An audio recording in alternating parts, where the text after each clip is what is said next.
Okay, we've talked brushes. Now it's time to talk paint. This is a guide for beginners who want to know what paint they should buy when beginning acrylic painting. I'm going to go through a few different types and it'll help you to know what you should invest in.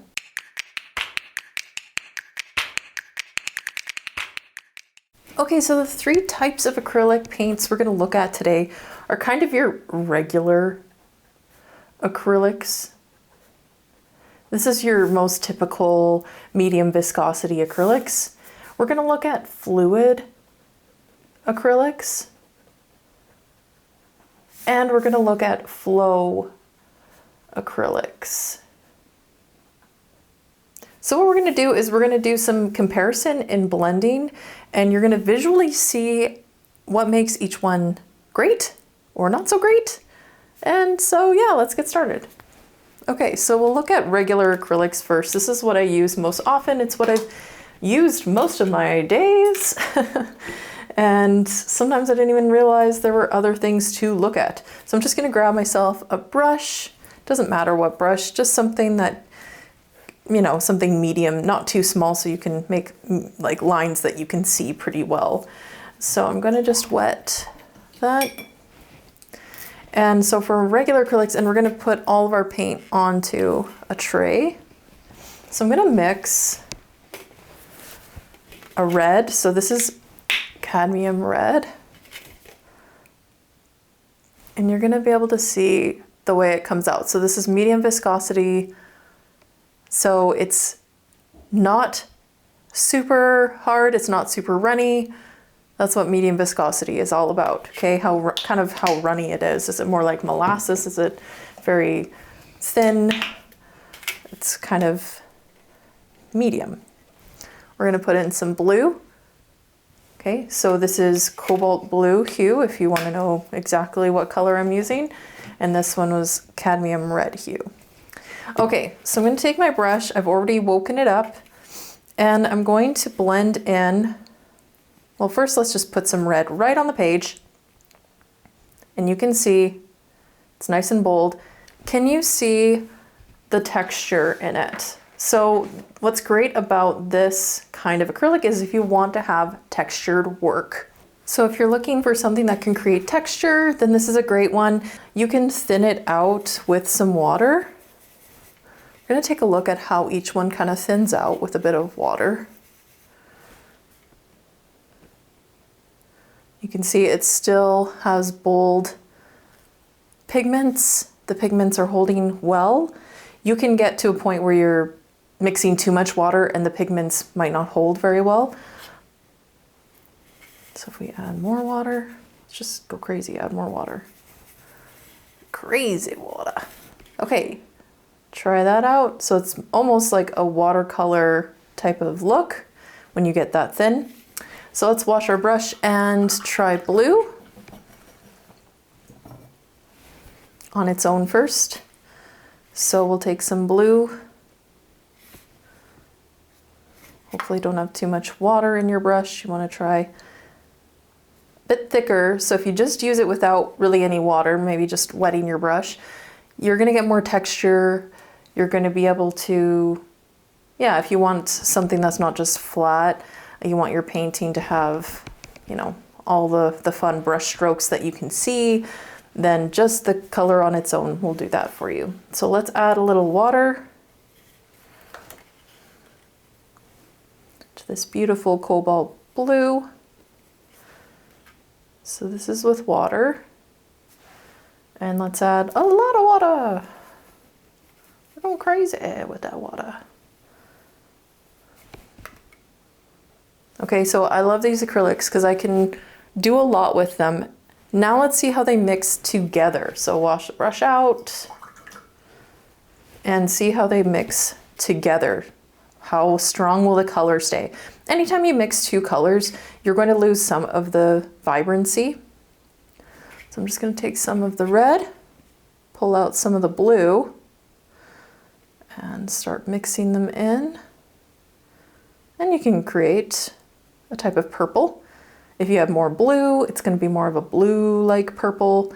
And then if you want a violet that has more reds in it.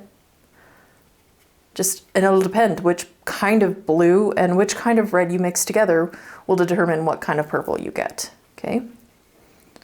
So let's put that one in below here. So this is without water.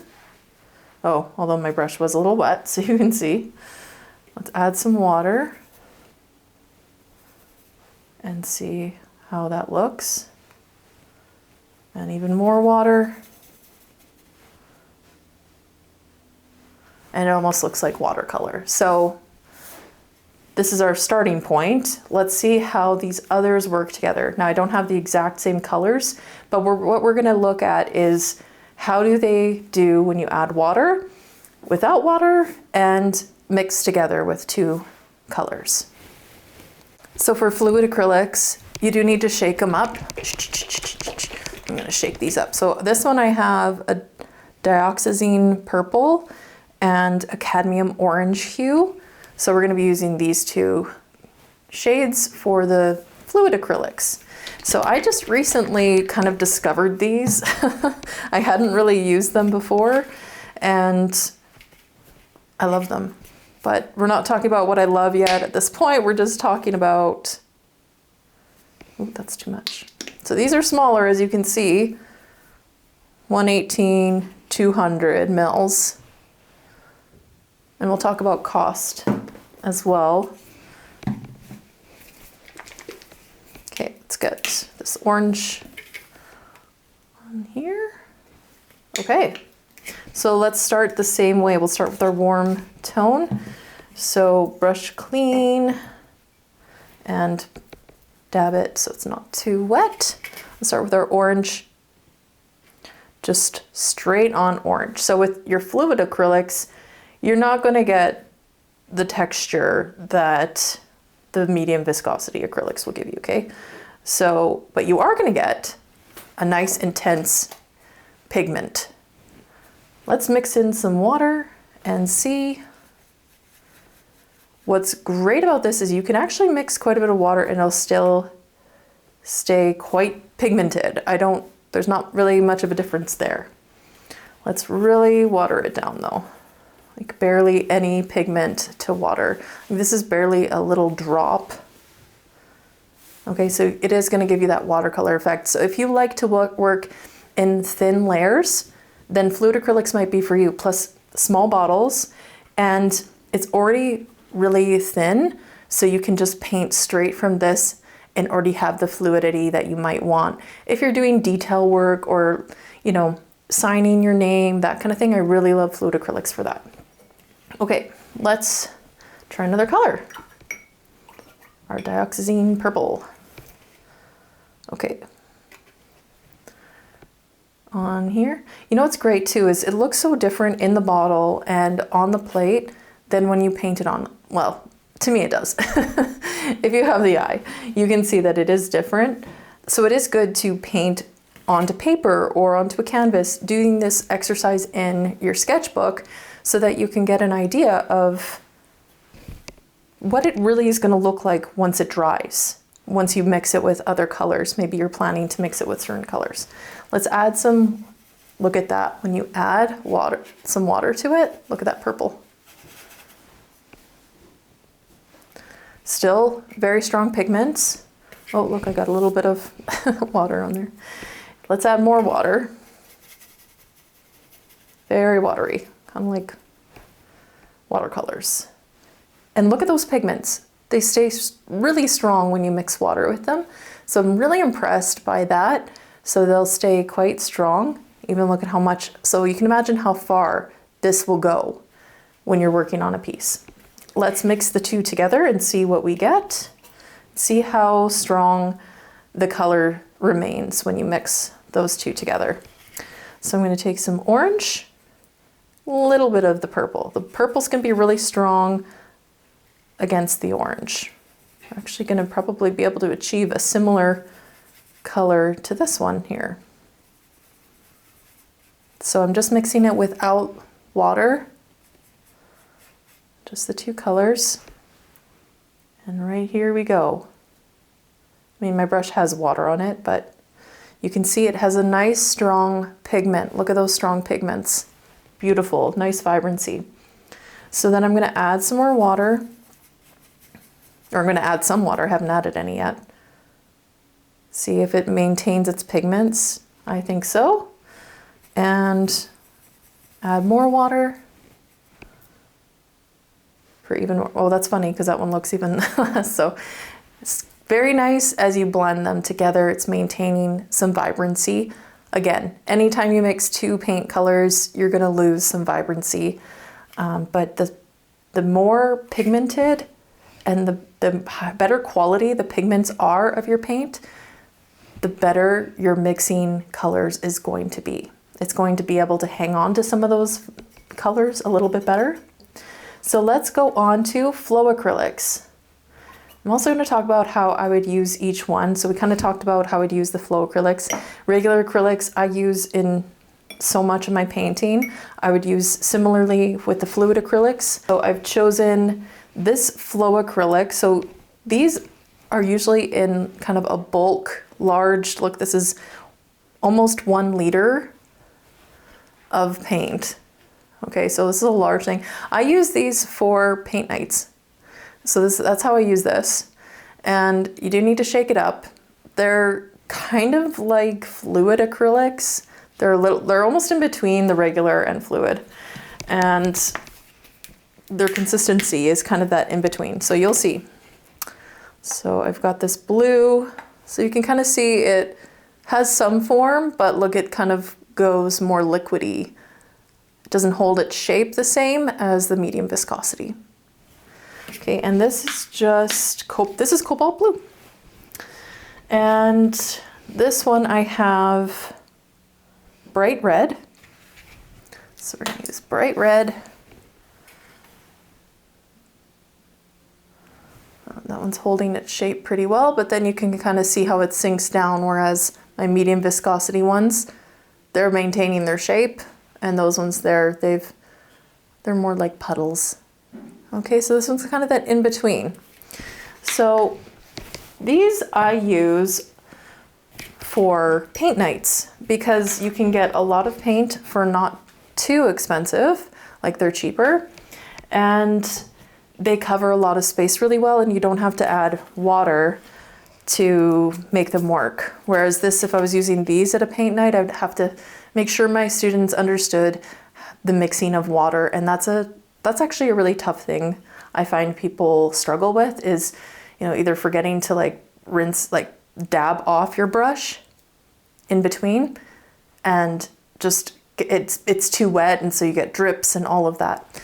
So learning about how much water you need comes with practice. So let's move this over so we can see the flow acrylics. Now I do have a little bit of my page dampened, so just don't worry about that. We'll just, I'll just go below it so we don't worry about that, okay? So that was just because I got some water drippage going on. So let's start with our red.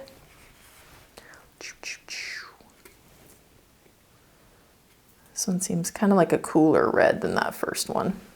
So we're gonna do, you can see, you actually can see some texture, which is cool.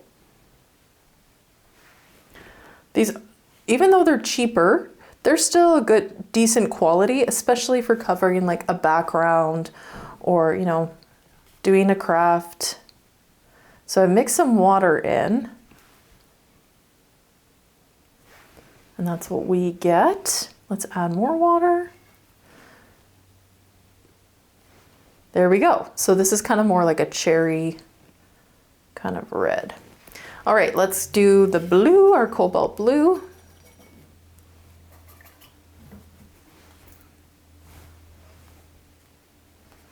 Right next to it. So it gives us a little texture. You can see the brush strokes. This isn't with any water. So it's not as opaque as some of them, like the fluid acrylics are more opaque. This is a little more see-through, transparent. Let's mix a little water in and see what happens. There we go. So it kind of creates this lighter blue. Mix even more water. I don't think I'm mixing enough water, so they look very similar. All right, now let's see what happens when we mix these two, okay? I'm gonna wash my brush. I'm gonna see what happens when we blend these two together.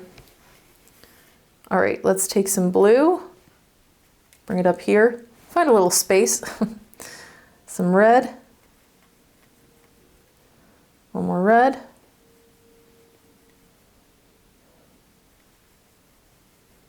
Okay, oop. More red. Okay, let's see what we get right here. It's actually a really nice purple. That turned out really nicely. Gonna add some water to it.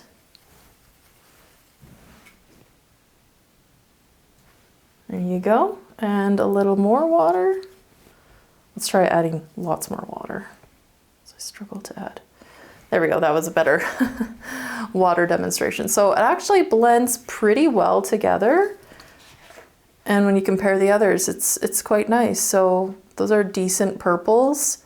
What I want to show you next is what happens when we add white into this mix. So I have a white in each type. So I'm going to put a little white. I'm going to grab a little of my fluid white, shake it up. You got to shake this one up.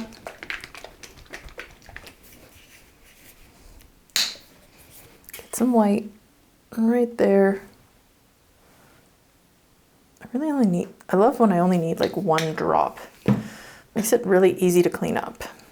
And then this guy here, our flow acrylic. We'll put you in the middle. There, oh, that looked more medium viscosity. Okay. All right, let's give it a go. So we're gonna mix in with, if we can still access the purples, we're gonna mix in some white with each purple. So let's start with our regular acrylics. Hopefully we still have, okay, so we're mixing some white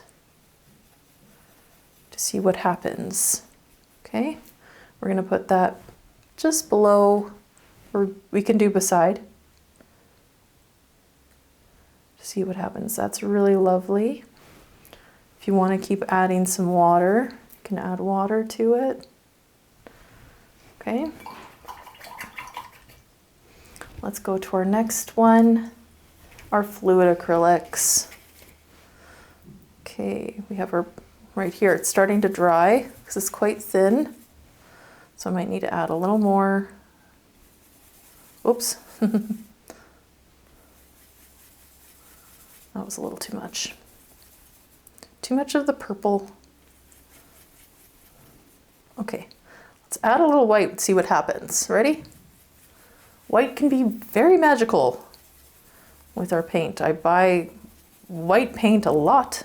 It's one of my top paint purchases. Look at that, nice strong pigments. Add some water. Beautiful, maintaining the color. You can see the different tones. So this is, I'm creating a chart now that's gonna help me in the future if I wanna create a certain color and I'm looking at purples and thinking, oh, what kind of purple do I want? This one's almost kind of a rusty kind of purple because it's this orange. You know, had I used a red and a blue, this would be quite different. These ones, you're gonna see more difference in results. So maybe I should have put those two next to each other. Hopefully you can still see the comparison well enough. Let's move this over and let's blend in this white with, now don't get mixed up where everything is. Okay, it's right here. I'm saying that to you, but it's really me that's getting mixed up. Okay, so I mix some white.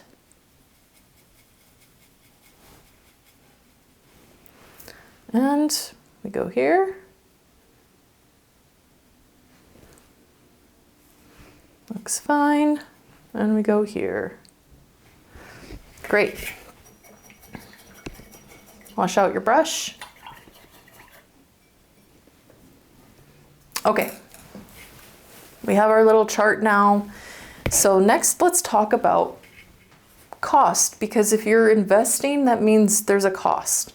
So let's talk about how much each one costs. Okay, ready to talk cost? Let's take a look. Now these are approximate, and obviously you can get deals on paint, and I highly recommend buying when there is a sale, or buy one get one, or use a coupon, that kind of thing. So let's look at our regular acrylics. So for my regular acrylics, approximate cost per 100 mils, and it's also going to differ depending on how large of a bottle you buy. Usually when you buy bigger bottles, you get a little bit more savings, but maybe you don't want a really huge thing of paint. So, or you can buy in sets. Maybe you can buy a set of your primary colors and a black and white. Sometimes that comes with a green as well. So look for those deals. So these are approximate, and this is going to change year after year. In 10 years, this part might be irrelevant, but probably the cost difference between these will stay probably pretty similar. So yeah, Flow Acrylics is kind of hiding over here. All right, so we have our regular acrylics. Approximate cost for 100 mils is $5.60 Canadian. These are all Canadian costs. $6.78 per 100 mils for the fluid acrylics, and $1.38 per 100 mils for flow acrylics. So hugely different here. But let's talk about some pros and cons for each. So regular acrylics, you can mix with water to thin out. You can have the texture, and they mix well together. There's good staying power, and they maintain their vibrancy pretty well as long as you stay with a level that's a little bit higher. Like this brand has different levels of quality, and this one's artist level 2. So maybe with artist level 1, you're not getting as strong of pigments, okay? So be on the lookout for that. Fluid acrylics, the most expensive of these three, but 1 mil of this goes further for me than a mil of my regular acrylics. So this actually probably is more savings than my regular acrylics. So if I prefer my fluid thinned out pieces that I work layer upon layer, that might be the route to go. I also like that it doesn't take up much space. I do get a little worried sometimes though, because it's so fluid. Like if you make a mess of this is gonna be like spilling ink. That kind of gives me that feeling.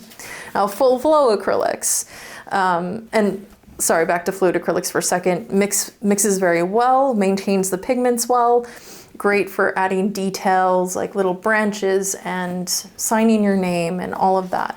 Our flow acrylics, now, you might look at this price and just think, why wouldn't I just go with this one over these other ones? Now, this demonstration didn't show it super well, but you did see how it doesn't have the strongest pigments. When you first mix it with water, it doesn't maintain the pigment as well. When you mix the colors, the purple is still quite nice, but if you're trying to make like a brown with these, you're not gonna get the best results. It's gonna be okay, but I just find that they don't hold their pigments. I think the pigments aren't as strong in this, but it's really great for like a family paint party, or you're doing a group painting thing and you have to save some money. The only thing is they don't come in a lot of different colors typically, and you have to buy a huge thing. So it's great for if you're doing a big paint party or something, but if not, then that's too bad. So my favorites are to work with these two here. And now that I've started fluid acrylics, my painting style is more thin rather than adding texture. So if you like texture, you want to kind of use a palette knife and that kind of thing, definitely go with regular acrylics. And if you're wanting to paint really thin, like detailed work, try some fluid acrylics and see what's available and on sale. Give both a bit of a try. You can blend these together as well.